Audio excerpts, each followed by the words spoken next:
We are sitting here with Kim AVP from Finland, AVP, Eva Payora. Hey there, Kim. Tell us about yourself a little bit. Oh, about myself? Yeah, for the guys who don't know you. Okay, so I'm been making music for 10 years now. Since I was about 19, I'm now 30. And music for me has been one of my biggest and most dear hobbies for all this time. But I'm not a professional in the way that I haven't got any official releases. Well, one track for a friend's compilation years back. And I've been releasing all my music for free in the internet for the last 10 years also, because I like this idea of free culture and so on. So. And how will you define your music by genre? By genre, it's heavily influenced by old school Goa, the melodic sounds of like before 2000, Typical, Dragonfly, all this old stuff. And obviously there's probably a bit of the Finnish influence, but myself, I'm not so keen on Finnish music actually. On the Swami sound? Yeah, it's not completely my style. Well, of course, now these days there's much better artists, but when I started around 99, 2000, there wasn't too many that I really liked. And also, I don't know if it's evident in the music, because I don't listen to a lot of electronic music. Mostly when I'm home I listen to like this folk music, ethnic music, old folk rock, folk progressive, this dance, and I like this new psychedelic folk. It's this kind of acoustic psychedelic folk influenced music. It's very popular in Finland, United States, England. So, and you were saying you're making music for like 10 years. About 10 years. You have any equipment that you use, any special plugins, special things? I used to have some synthesizers, but I sold them away because I realized they just take a lot of space, and none of it was analog anyway, so it was DSP equipment, so I can get the same and better sounds from software, and everything's inside my computer. I don't like playing around with these wires filling my room, and I've been moving a lot of houses in the last 5-6 years, so it's a problem if I have a lot of stuff. And the new album, which will be coming out next winter, I've done completely in freeware VSTs and freeware software, because just out of the idea that I can prove that I can make a good album with free software. There's a few pieces that I bought, some cheap ones, and the sequencer Energy XT from this Danish guy that I bought, but otherwise it's free software only. I don't use any like cracked stuff and anything anymore. So yeah, I know you have a program that on the computer she's like that. You're writing music in travels and stuff like that. This is how I heard about this program. And if I wanted to listen to this music... Which program is that? I don't know the name. The program is, well, you can't see because we are in radio, you can't see the piece of equipment, but it's this console, GP2X, okay, which is running on Linux actually, and I made my last album, which I released for free, with this thing completely.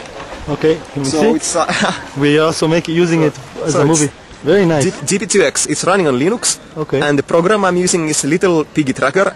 And it's based on tracker program. Yeah, it's based on LSDJ from Game Boy. Yeah, I know that. By Nostromo, this guy. I think he took the original source code and made this version of GP2X, and it's also available for PSP now. So it's 8 channels of samples, and basically that's it.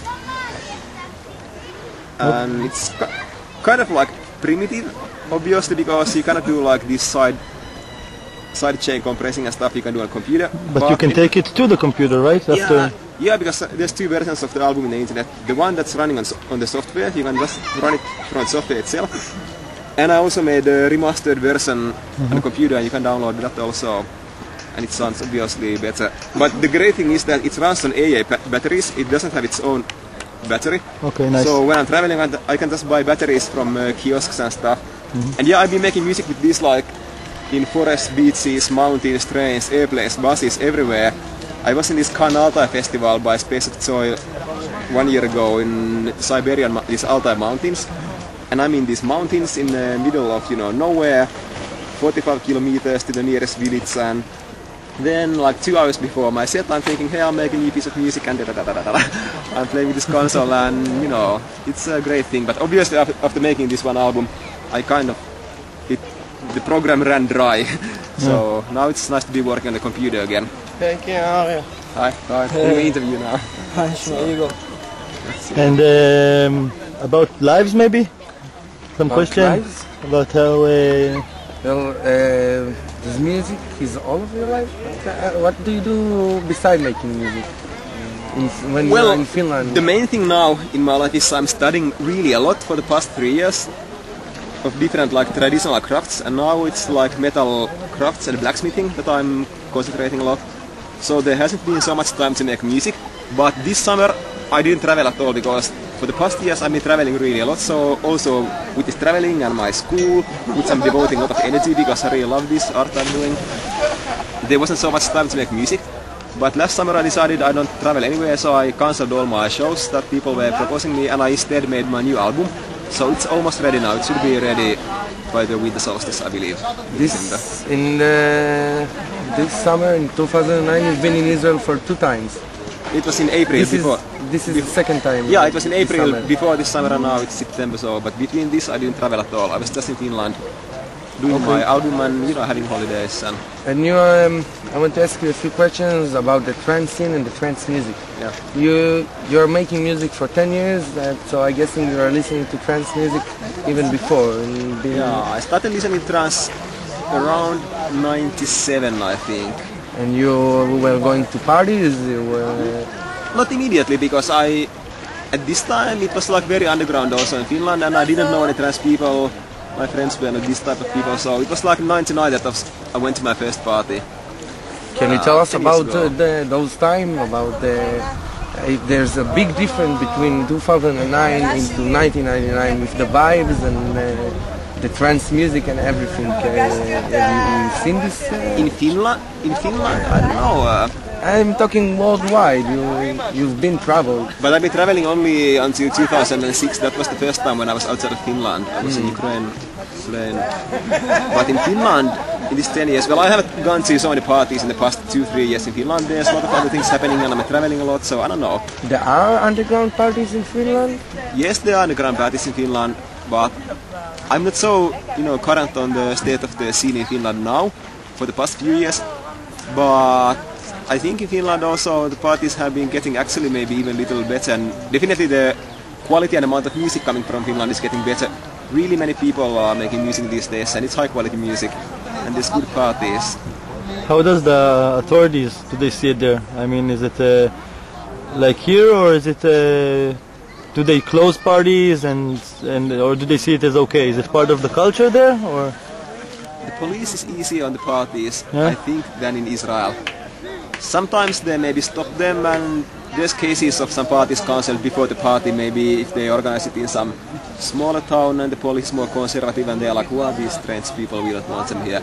But generally in the cases where I've been present when police comes to the party, they're pretty nice. They just ask, please clean up yourselves and put it on the fires, you're not supposed to make these bonfires, stuff like this. So basically the police is pretty understanding in Finland, I think. But it depends on where are you. Yeah. And of course there's the fact that most of the trance parties are in southern Finland, in the Helsinki area. There's not so much trance parties happening otherwhere. So we also know that the government are pushing forward the artists that came from Finland. They help them on flights and stuff like that. It's not only the trance artists. I mean, talking about musicians. That I heard about something that if you want to invite a musician from Finland, so the Finnish authority can help you with the tickets or something like that. Really? Is it really? Is it really? Is this for real? the only case I'm aware is that Texas Faggot did, I think they did a tour with the support of this fund that is funding Finnish musicians, but that was years ago, and I'm not aware of any other cases. But it is true, I think, that with some other music, there are these funds that are supporting music. But not in the trance music, they don't support the trance artists. I don't think it's a problem of the music in itself, but it's the way the scene works, that people maybe decide to make a party in 2 months' time. Because I was in Hungary in February, and there I got some money from the Finnish embassy, because the organization had some problems and they couldn't pay me, but the Finnish embassy decided to help me. But the thing was that it was hard for them because these people asked them 2 months before the party, but they need to know it like 1 year before because they're making the budget. Bureaucracy. So maybe if you would make a party here and ask from the Finnish embassy like 14 months in advance, they might help you, but it's like bureaucratic, but I don't know. I haven't heard about this. Okay, and what you're gonna play us today? Stuff from the new album, or? I think I'm playing the new album, all the tracks. They're of course like work in progress, but they're starting to be at pretty finished stage. And you know, it's nice to play them for the first time in the parties. I played some versions of them earlier somewhere, and just to see how they work and maybe do some changes to them back home, some production. And also I'm playing some of my older music, not like really old, but some of the tracks that people like. They ask me a lot, can you play this and this track? And you know, because many times when people go to concert or party, they actually are more interested in hearing their favorite tracks than the new stuff. Many times people are like, they just want to hear the tracks they like, and if the new music is played, they're like, okay, it's new music, but I don't know this track. And you said you're you said you're distributing your music by internet. Where can we find if we are looking? Where can I download your music? It's www.avpyörä.net. I don't know if people can make it out from this, but if you search for AVP in Google, it will be the first link, and there's all the stuff from even the old albums, which are not trance, because there used to be some more people working in. We were releasing with the same names of music, and it was just whatever we were making, because other guys, they were not so much into trance most of the time. So good timing. Yeah, have a lot of fun. Yeah, good to have you here have again. Something to say to the Israeli to the crowd? world. To the world, to our listeners. I don't know, just I hope that the trance scene will keep on progressing and going forward, and new people will be coming in, and that there will be always be a nice underground scene in addition to the more commercial side of trance. I'm not saying that commercial, full on and this minimal, whatever, progressive is bad, but I'm just saying that in underground parties there's always a different vibe, and I hope people will be keeping this up in the future years also.